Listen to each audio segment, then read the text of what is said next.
Hi guys! Garden update. Ngayong nag-uulan na. So ito na yung itsura ng garden natin. As expected, yung mga succulents natin, na yung mga kulay nila. Parang lahat sila green na lang ngayon. Ayan, makikita nyo dyan sa side na yan. And dito, sobrang na yung mga damo natin. Sobrang tataas na talaga. Kaya dito, kung naaalala nyo, dun sa mga nakasubaybay sa akin, dun sa first vlog ko, naglagay talaga ako ng devil's backbone na nakabako dito sa garden natin. Ayan o.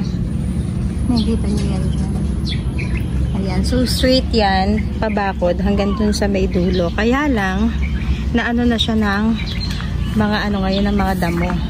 Ayan, grabe, parang puno na yung mga damo, diba? Tapos dito, sobrang damo na rin, guys. Sinusubukan ko magdamo. May mga part ng garden na dinamuhan ko, kaya lang, medyo mahirap din magdamo ngayon kasi ang kalaban naman natin is lamok, tapos langgam. Kaya medyo hindi rin ako makapag tuloy-tuloy ng pagdadamo. So ayun, ito talaga gusto ko malinis. Yung nasa gilid na yan, gusto kong malinis kasi para lumitaw yung mga devil's backbone. Tapos syempre para umaliwalas dito sa part na to. At saka syempre mahirap na dahil tag-ulan na, alam nyo na. And ito, tignan nyo dito guys.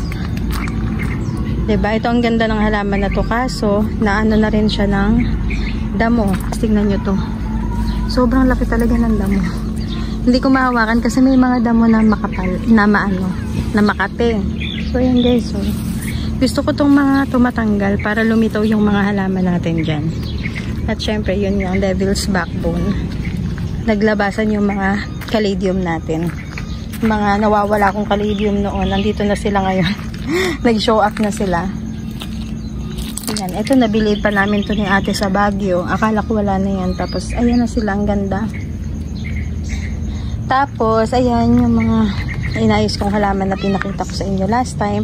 At ito ang exciting part dito sa garden kasi na namin, nalinis na ni Ate Joy at saka ni Delo yung gulayan area namin dito sa garden. At ayan na siya, ganyang kalinis. Natuwa ako kasi sobrang ang laki pala niya kapag natanggal yung mga damo. At ang nakakatuwa dyan guys, kasi nung natanggal nila yung damo, nakita ko yung lupa, ang ganda niyang taniman. Kasi nagsisiga-siga rin ako dito dati. Ayan, kaya makikita mo maganda yung lupa niya. Kaya iniisip ko, lahat ng mga bakante kong pots dito sa gilid, tignan nyo, nagkagulo-gulo na. Yung mga bakanteng pots ko dyan, punuan ko ng lupa, galing dito, bago magtanim si Ate Joy. And, ayan guys, nakakatuwa lang dito kasi simula na rin ng paggugulay-gulay namin dahil nga umuulan-ulan. Nakatulad nito. Nung hindi pa to nadadamuhan ni Ate Joy, nagtanim na siya dito ng ampalaya at ito na siya ngayon guys. Diba? Gumagapang na siya. Nakakatuwa. Tingnan nyo guys yung dito pala sa gilid. Lumitaw tuloy yung itsura dito sa gilid. So imagine nyo kung matatanggal yan, diba? Makikita na yung garden dun sa likod. So ayan guys, excited ako na mataniman to ng gulay. Ganda talaga nitong halaman na to. Guys, sino nakakaalam ng ID niyan? Gandang-ganda ako kasi ang dami niyang kulay. May white, may pink, and parang may pa-red siya yung flowers.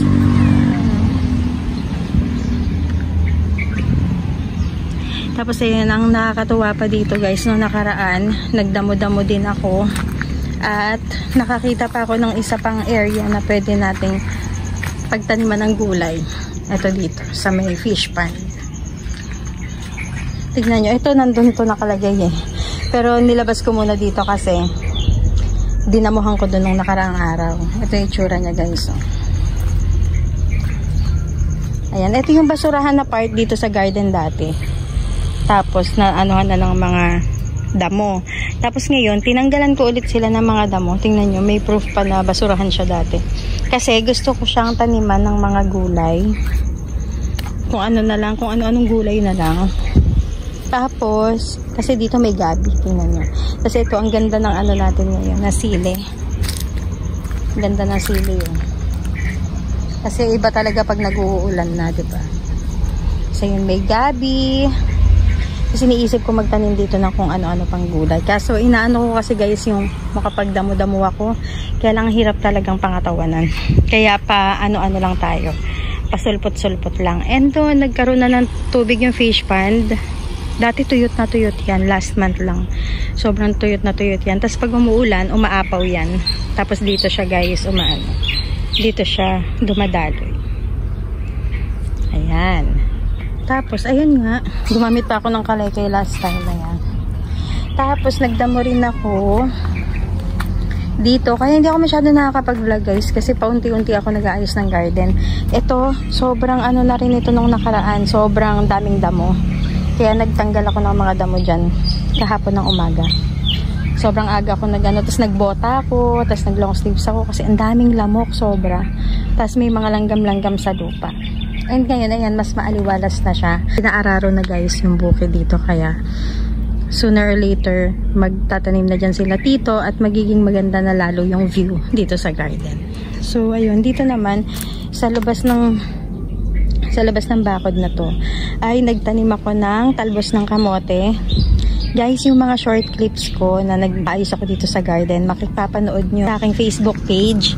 Ayan, Jel Santillan. Kasi doon ako nag-upload ng mga reels ko, ng mga ganap-ganap ko dito kahit paunti-unti lang sa garden.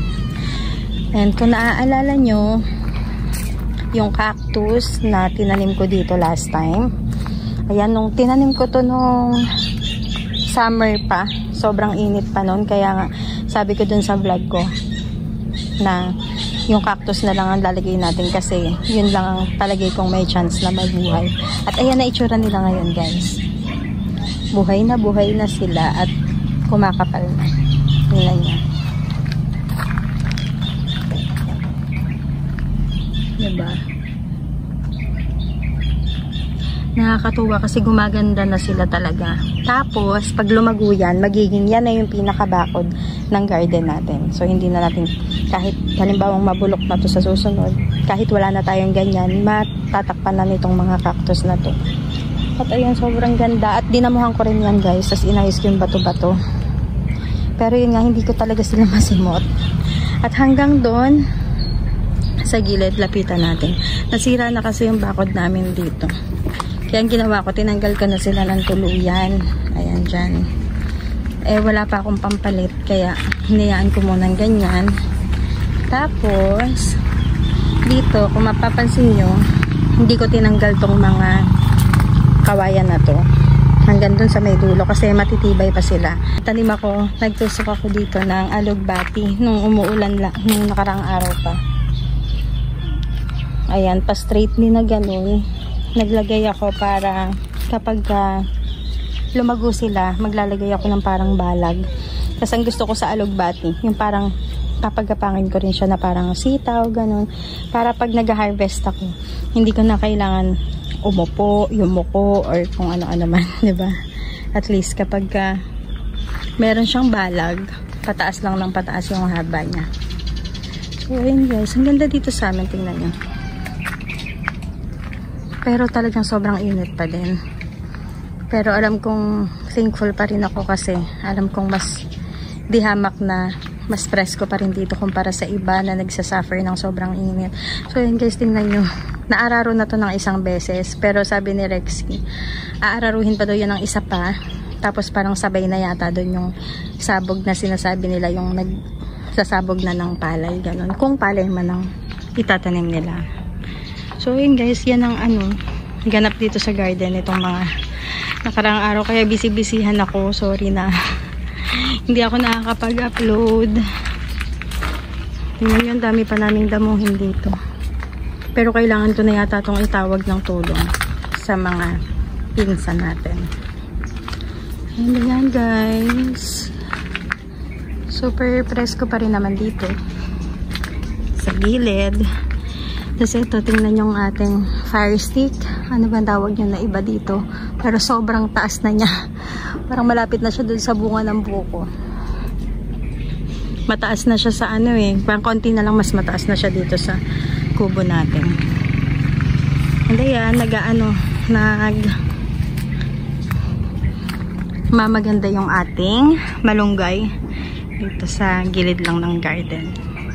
So yun, minsan namimitas lang ako dyan. Nilalagay ko sa noodles or kahit saan man. Ganun lang. So yun guys, update lang muna ako ng garden natin na sa susunod na lang ako babawi ulit ng vlog kasi medyo pabisihan talaga, tsaka paudlot-udlot lang din yung gawa ko dito sa garden. So yun guys, thank you so much for watching. Abang kayo ng iba ko pang mga vlog sa susunod kasi mas magiging exciting pa to pag natapos lahat ng mga gusto kong tapusin. So yun guys, ang ganda dito, diba? Gumaganda na yung mga halaman natin. Thank you Lord sa pag-ulan. And yung mga puno, kahit pa paano nakaka-refresh talaga siya, nakaka-relax talaga. And then guys, thank you so much for watching. Don't forget din po pala to follow me on my Facebook page.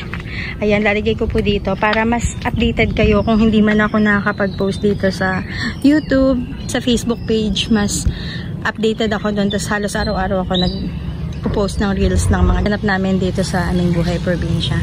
So yun guys, thank you so much for watching. At kung hindi pa po kayo nakakapag-subscribe sa ating channel, please do subscribe. And don't forget to hit the notification bell para lagi po kayong updated sa lahat ng mga ganap namin, of course, dito sa Go to My Garden, which is our small business, and sa aming buhay probinsya. Thank you so much. God bless you all. Bye!